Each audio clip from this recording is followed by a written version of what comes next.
This is the second week, so this will be episode 6. And today I'm actually going back to a client's location that I was at last week. So should be a good day.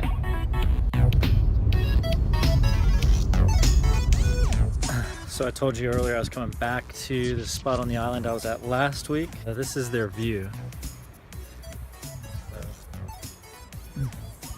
Not a bad place to come to work every day. It's about 8 hours after I started. I gotta be honest, I'm kind of exhausted. So I made it back, and I want to talk about relationships today. I want to talk about the relationships that are hurting your business. And this has come out of not today's experience, but a couple times over the last probably 2 months. We've had situations with clients where the clients were very, very loyal to people they had known for a very, very long time. And when we looked at the situation, it was fairly obvious to me as an outsider who didn't have the relationship, who didn't have the vested interest, that my client wasn't getting the best service. Not service from like being treated well, but service from the standpoint that the things that my client wasn't getting good value out of the relationship. I guess that's the best way to put it. And it's opened my eyes to a lot of things, because I've started to ask myself, if somebody were to come behind me and look at the work that I'm doing with my clients, would they be able to say that I'm not delivering good value? Like, would a fresh set of eyes be able to see things that I can't see, that I'm blind to? Like, what is it that I don't know that I don't know? Or what are the areas where I'm too close to the situation, or possibly, and this really hurts, this is the question that stings if you are honest with yourself, are there areas where I'm just relying on my client's loyalty to keep the relationship? Like, is it just too hard for them to switch to somebody else, and that's why they're staying with me?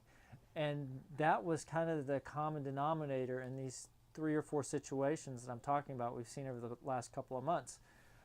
Where the person who was providing the service was basically just taking it for granted that the customer was going to stay with them. So as I ask myself this, none of us wants to lose customers. We all want to believe that we have our customers' best interest at heart, and we don't want to believe that the best thing we can do for our customer is to turn them over to another person to provide their service, right? We want to keep doing that for them.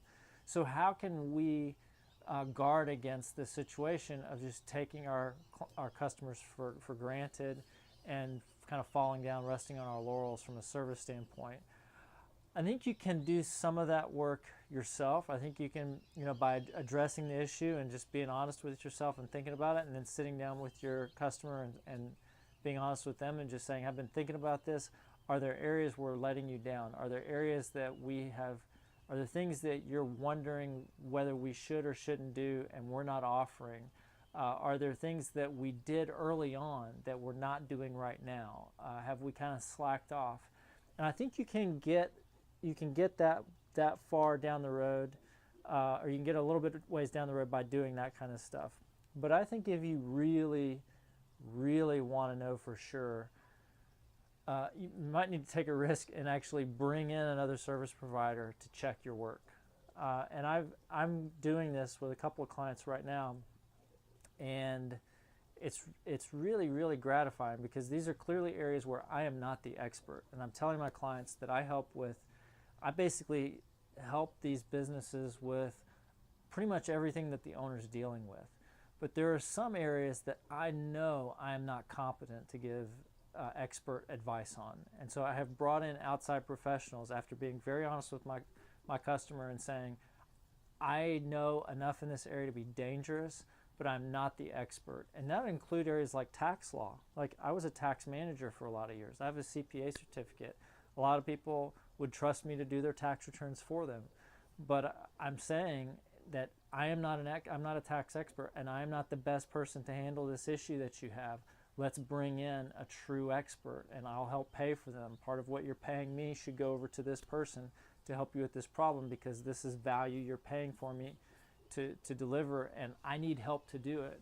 I think we can also get further, move to the client side of the table by just understanding what the client really values with you is your relationship. Yes, you have a skill set as a professional that they can't just go out and attain anywhere.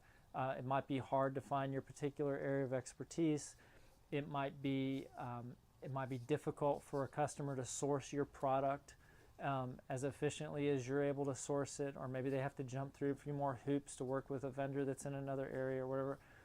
But understand that the number one reason that they're with you probably has very little to do with your technical competency or the product specs that you have. The number one reason they're with you is for the relationship.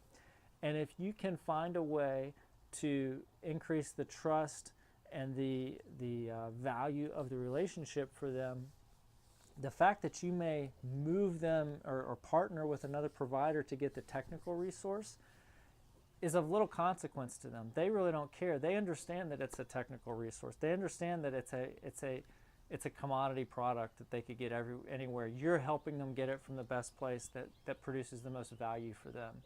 So 2 big takeaways that I'm trying to implement in my business right now after seeing how this has worked with clients is, number 1, ask myself tough questions about whether I'm taking anything about my client relationships for granted. Number 2, be honest with the clients about where my technical expertise lies and where it doesn't, and where I might have to go out and rely on another service provider. And number 3, recognize that the real value is in the relationship that I have with the client. And because I really value that relationship and I recognize that that's what the client's paying for, I'm willing to maybe disconnect myself from some of the technical aspects of service delivery, let other people provide those, and really focus on bringing as much value to the client as possible, knowing that I know more about them, their personal situation, the way they think, the way they evaluate things, and they can trust that I really do have their best interest at heart, even if it means telling them to stop using me and go somewhere else. I think that's the ultimate test of putting your clients first. So I hope that's helpful to you. Again, it's Monday, getting back on the wagon as far as posting these for the weekday. We do have Thanksgiving this week. As hard as it was for me not to post on Saturday and Sunday, I have a hard time believing there won't be something on Thursday, but I'm not going to make any promises. We are spending time with family. That's my first priority. If we have some downtime during the day and I get a chance, this is something that I would love to do. You guys, please comment. It does help me gauge feedback. I know we don't have a lot of viewers on here right now. I'm hoping that grows over the weeks and months ahead. But I do love to hear from you. If you have questions or you have topics or you have other stuff that you want me to talk about, I'd love to hear that too. So make sure you leave something in the comments below. Last note, Axiom, the company that I started, has a podcast. You can find it at axiomstrategic.com/podcast. After 6 months of not posting, we have started posting again weekly. Episode 26 went live today. It's on cash flow strategies. And we do have an opt-in resource for you. If you give us your email address in exchange for your email address, we promise not to bug the crap out of you. We will reach out from you time to time because we're trying to build a community. But if you'll give us your email address, I'll give you the accounts receivable scripts and process that we have used ourselves and with dozens and dozens of clients to improve their cash flow with respect to accounts receivable. It's a very counterintuitive process. It flies in the face of the way almost everybody does accounts receivable. Came out of a group called C12 that I'm a part of and I'm a big believer in. So if you're interested in that, go to axiomstrategic.com/podcast and it'll be the first one on the list. It's episode 26. I will see you guys tomorrow.